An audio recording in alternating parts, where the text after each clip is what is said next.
오늘은 위로하기 위해 오신 예수, 위로하기 위해 오신 예수라는 제목으로 말씀 전하겠습니다.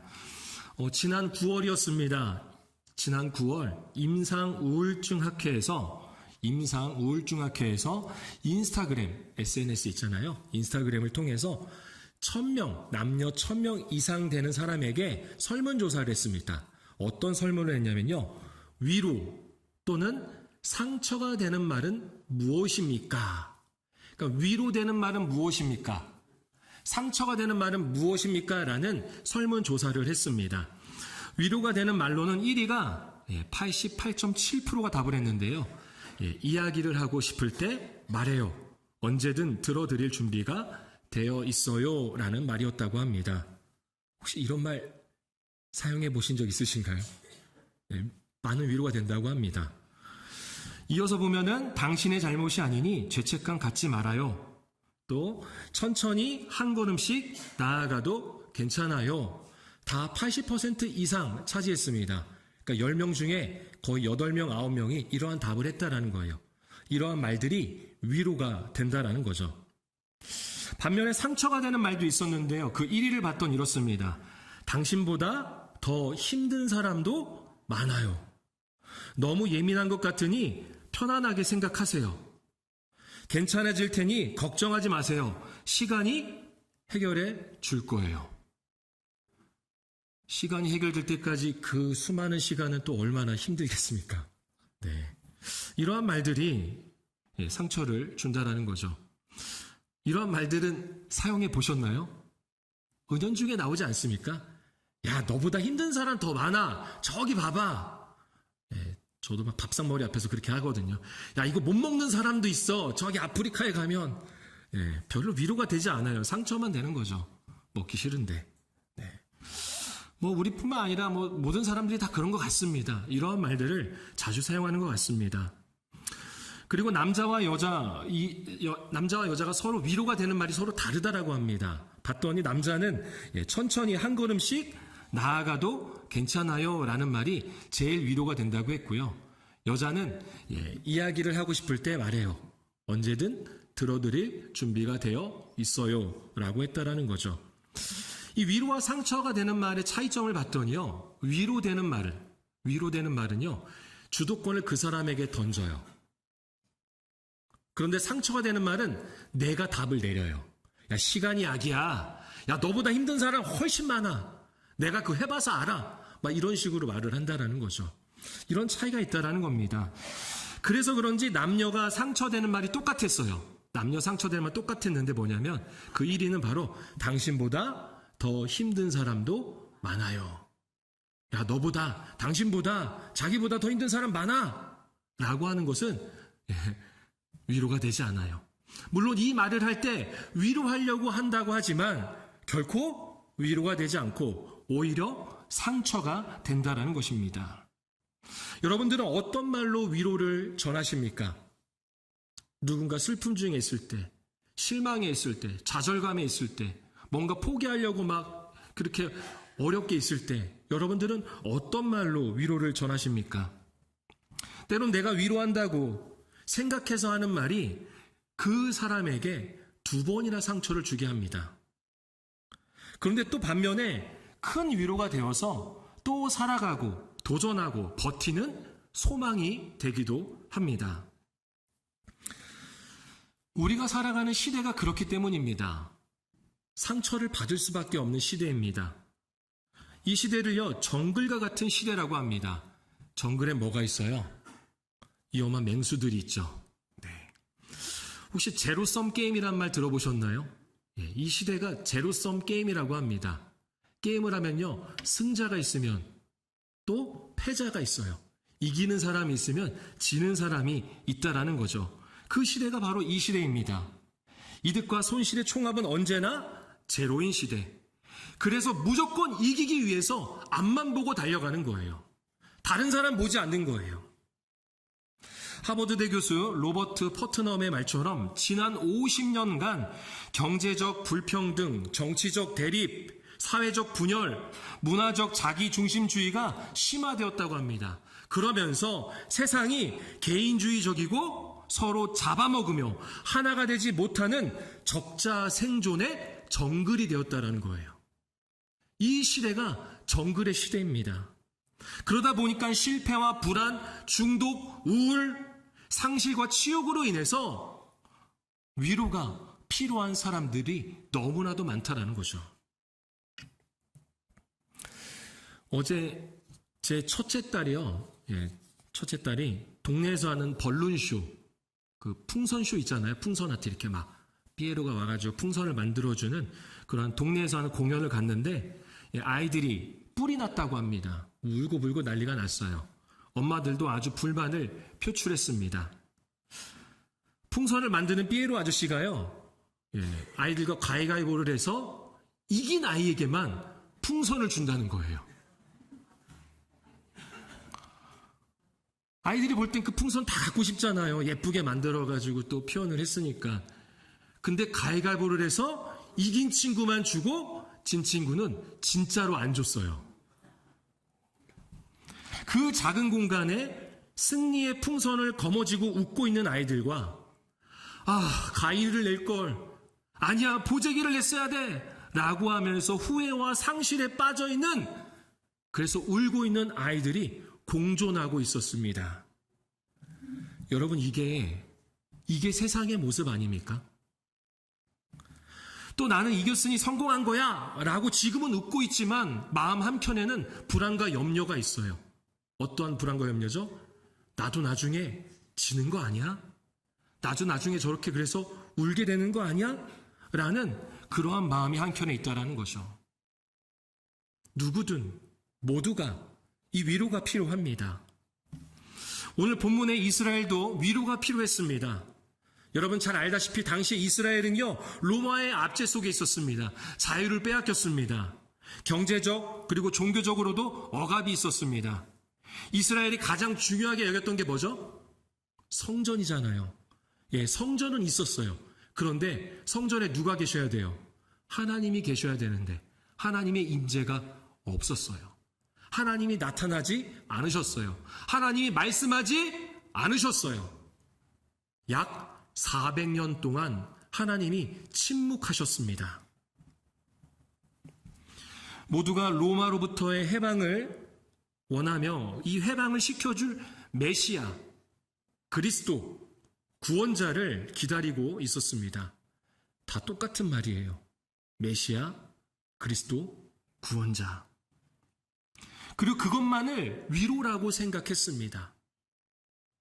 이때 시므온이라는 사람이 등장합니다. 우리 25절, 본문 25절 함께 읽어보겠습니다. 예루살렘에 시므온이라 하는 사람이 있으니 이 사람은 의롭고 경건하여 이스라엘의 위로를 기다리는 자라. 성령이 그 위에 계시더라. 시므온을 설명하는데요. 이 시므온은 의롭고 경건했다고 합니다. 의롭고 경건하다는 것은요, 율법을 잘 지켰다라는 거예요. 하나님의 말씀을 잘 지켜 행하는 사람이라는 것입니다. 그렇게 하나님의 말씀대로 살면서 이스라엘의 위로를 기다리고 있었습니다. 하나님은 약속하신 대로 메시아, 그리스도, 구원자를 보내주실 것이다 라는 이 위로의 기다림을 갖고 있었던 거죠. 여러분, 기다림은 소망입니다. 무언가를 또는 누군가를 기다려 보신 적 있죠? 그게 바로 소망인 거예요. 누군가를 위해서 기다리면서 기도하잖아요. 그 소망을 놓고 기도하는 거예요. 기다림은 결국 소망입니다. 위로가 될 메시아, 그리스도를 소망했다는 겁니다. 그리고 성령이 이러한 시므온과 함께 했습니다. 우리 이어서 26절 말씀, 26절 함께 읽겠습니다. 그가 주의 그리스도를 보기 전에는 죽지 아니하리라 하는 성령의 지시를 받았더니. 시므온은 알고 있었습니다. 성령께서 지시하셨거든요. 너가 죽기 전에 그리스도, 메시아, 구원자를 보게 될 것이다. 알고 있었어요. 그래서 죽기 전까지 어떻게 하는 거예요? 기다리는 거예요. 소망하는 것입니다. 그리고 성령의 인도하심으로 드디어 아기 예수를 만나게 되었습니다. 성경은 표현하고 있지 않습니다. 성전에서 아기 예수님을 만나게 되거든요. 요셉과 마리아의 품에 안긴 아기 예수를. 그런데 그분이 메시아, 그리스도라는 것을, 구원자라는 것을 알아요. 이거는 성령이 알려주신 거라고밖에 설명할 수가 없겠죠. 시몬은 그렇게 아기 예수를 보자마자 아기 예수를 안습니다. 그리고 찬양합니다. 우리 29절과 30절 말씀 함께 읽어보겠습니다. 주제여, 이제는 말씀하신 대로 종을 평안히 놓아주시는도다. 내 눈이 주의 구원을 보았사오니. 이렇게 찬양을 하는 거예요. 네덜란드의 빛의 화가라고 불리는 렘브란트라는 사람이 있었습니다. 렘브란트. 아마 그림을 좋아하시는 분들은 아실 거예요. 렘브란트의 성전에 있는 시몬이라는 그림이 있습니다. 바로 앞에 보이는 이 그림입니다. 1699년은 렘브란트가 세상을 떠났던 해입니다.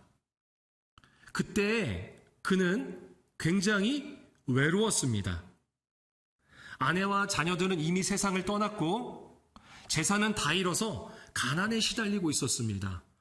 얼마나 가난했는지 먹을 게 없을 정도였어요.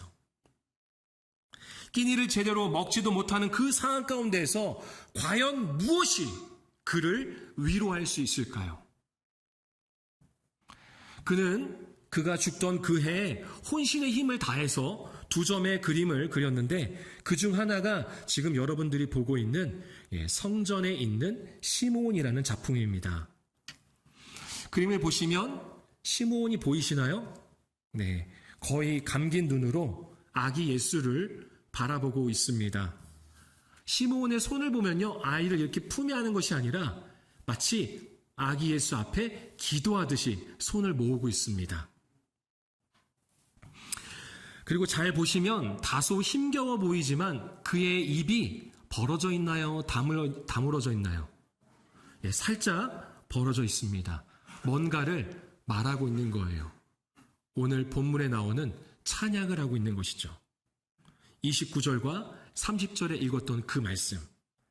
다스리시는 주제여, 이제 주께서는 주의 종이 평안히 가게 해 주옵소서.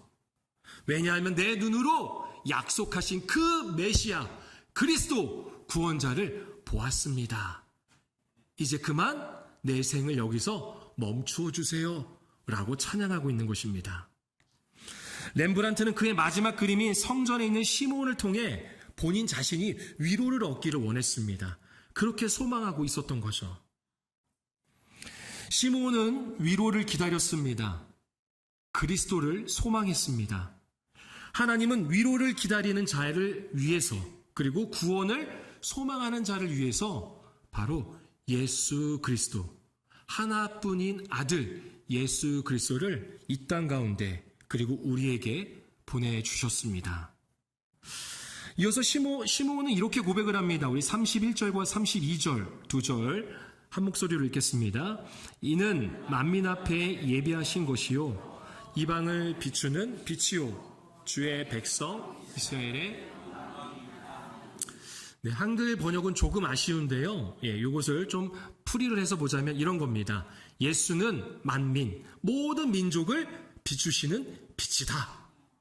근데 그 빛이 이스라엘에게만 비추는 게 아니라 이방인에게도 계시의 빛으로, 이전에 약속하셨던 그대로, 그 구원의 약속대로 그 빛으로 비추신다라는 거죠.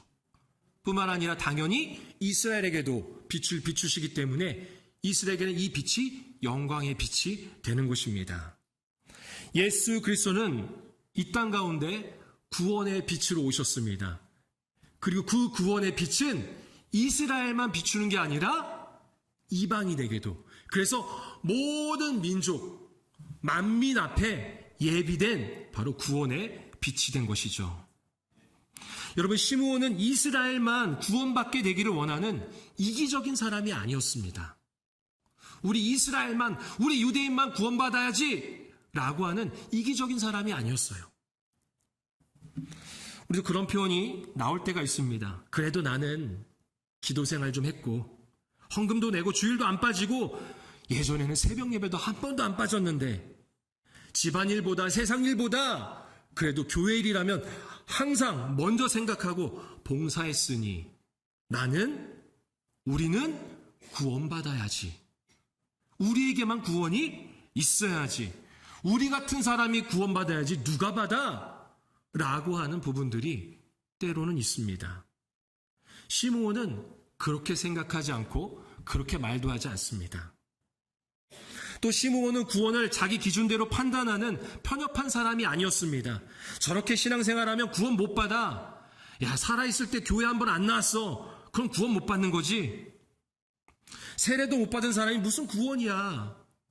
이 정도 봉사해야지 구원받을 수 있는 거야. 이 정도 해야지 구원받은 사람답게 살아가는 거야. 시므온은 이렇게 자기 기준대로 타인의 구원을 판단하는 편협한 사람이 아니었습니다. 여러분, 누가 구원을 이야기할 수 있을까요? 우리 중에 아무도 없습니다. 구원은 오직 하나님께만 있는 거예요. 하나님만 아셔요. 내가 다른 사람이 구원을 받았나 못 받았나 알 수 없어요. 나조차도 잘 모르는데. 그래서 우리는 꼭 이 구원에 대해서는 하나님께만 있음을 고백할 수 있어야 됩니다. 그런데 그 구원이 이스라엘뿐만이 아니라 이방인에게도 빛으로 나타났다는 겁니다. 시므온이 그것을 찬양하는 거예요. 그는 말씀을 지키는 자였고 성령이 그와 함께 하시기에 그는 하나님의 뜻대로, 하나님의 그 말씀대로 모든 민족에게 진정한 위로가 되시는 그리스도가 오심을 찬양하고 있습니다. 그리고 이것이 그에게는 가장 큰 위로가 되는 거예요. 여러분, 그러면 누군가는 이렇게 불만을 표출할 수도 있습니다. 똑같이 구원을 받는다면 내가 왜 저 집사님보다, 저 권사님보다 내가 왜 더 고생해야 돼? 내가 왜 저 장로님보다, 저 목사님보다 기도 더 많이 하고 내가 왜 봉사를 더 많이 해야 돼? 내가 왜 더 힘든 시간을 보내야 돼? 난 억울한데 그러면? 이라고 생각하는 사람이 있을 수도 있습니다.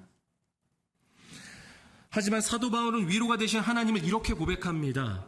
우리 고린도 후서 1장 4절에서 5절 앞에 세번역 성경으로 나와 있는데요. 우리 함께 세번역 성경으로 고린도 후서입니다. 고린도 후서 1장 4절과 5절 2절 함께 읽겠습니다.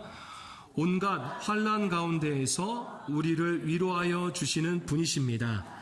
따라서 우리가 하나님께 받는 그 위로로 우리도 온갖 환난을 당하는 사람들을 위로할 수 있습니다. 그리스도의 고난이 우리에게 넘치는 것과 같이 그리스도로 말미암아 우리의 위로도 또한 넘칩니다. 아멘. 우리가 환난 가운데 있을 때, 마음이 불안하고 지쳐 있을 때, 나만 억울한 일을 당한 것 같을 때 우리를 위로하시는 분이 하나님이시라는 겁니다. 바울은 예수로 인한 고난이 넘칠수록 예수로 인해 하나님의 위로 또한 넘친다라고 말합니다. 그리고 그 받은 위로로 또 다른 이들에게 위로를 전할 수 있다는 거예요. 저와 여러분이 환난과 고난 가운데 있는 이들의 위로자가 될 수 있다는 겁니다. 왜 나만 이렇게 살아야 하냐고 억울해하거나 좌절하지 마시길 바랍니다. 예수 그리스도를 통해 하나님의 위로를 경험하시고 위로를 받은 우리가 또 다른 이들의 위로자가 되게 하여 주십니다. 그렇게 모든 만민의 진정한 자유와 회복이 일어나게 되는 겁니다. 내 안에서부터 더 나아가 우리의 가정, 더 나아가 교회와 지역 가운데 그리스도의 위로를 통해서 진정한 자유를 얻고 회복이 일어나기를 소망합니다. 그런데 이 회복이, 이 위로가 그냥 일어난 것이 아닙니다. 시므온은 아기 예수를 안고 찬양한 후에 예수의 어머니인 마리아에게 이렇게 말을 합니다. 우리 34절 함께 읽겠습니다. 시므온이 그들에게 축복하고 그의 어머니 마리아에게 말하여 이르되 보라, 이는 이스라엘 중 많은 사람을 패하거나 흥하게 하며 비방을 받는 표적이 되기 위하여 세움을 받았고, 예수님은 이스라엘 사람들을 구원하시기도 하고 또 심판 받게도 하시는 분이라는 겁니다. 그러면서 이렇게 표현하죠. 비방을 받는 표적이 되기 위해 세움을 받았다. 쉽게 말하면 인간들로 하여금 거절당하는 것입니다. 거절당하는 거예요. 그렇게 거부당한 예수님은 결국 어떻게 돼요? 십자가에 못 박히잖아요. 인간들로부터 거절당한 것입니다. 우리 마지막으로 35절 함께 읽겠습니다. 또 칼이 내 마음을 찌르듯 하리니 이는 여러 사람의 마음의 생각을 드러내려 함이니라 하더라. 아멘. 시몬이 지금 예수의 어머니인 마리아에게 말하고 있는 것입니다.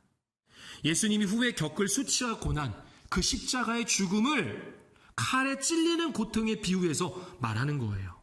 그러한 칼에 찔리는 고통을 어머니인 마리아가 겪게 될 것이다 라고 말하고 있습니다. 여러분, 예수님은 우리에게 위로가 되시기 위해 오셨습니다. 우리를 위로하러 이 땅 가운데, 그리고 우리에게, 그리고 나에게 오셨습니다.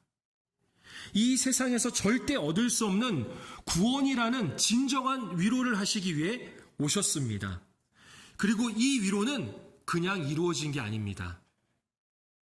내가 한 건 없지만 예수님은 십자가의 죽음으로 이 위로를 이루셨습니다. 예수님이 나를 위로하기 위해 오셨고 그 위로를 이루시기 위해 십자가에서 죽으셨다는 것을 우리가 꼭 기억하였으면 합니다. 무엇보다 오늘 성찬에 임할 때 주님의 피와 살을 의미하는, 상징하는 이 성찬을 내가 먹고 마시면서 주님이 이 땅 가운데 오신 이유, 나를 위해 위로하시기 위해, 나를 위로하기 위해 이 땅 가운데 오셨구나. 그리고 그 위로를 십자가에서 이루셨구나 라는 것을 우리의 마음에 새기기를 소망합니다. 그렇게 주님은 이 땅 가운데 우리를 위로하시기 위해 오셨고, 우리 이 땅에서 살아갈 때 힘들고 어렵고 외롭고 때로는 억울한 일도 많이 있을 수 있지만 그럴 때마다 주님의 위로를 붙잡으며 나아가기를 소망합니다. 그리고 위로를 받은 우리가 위로가 필요한 또 다른 이들에게 나아가 예수의 위로를 전하는 저와 여러분, 하나님의 백성, 주님의 자녀가 되기를 소망합니다.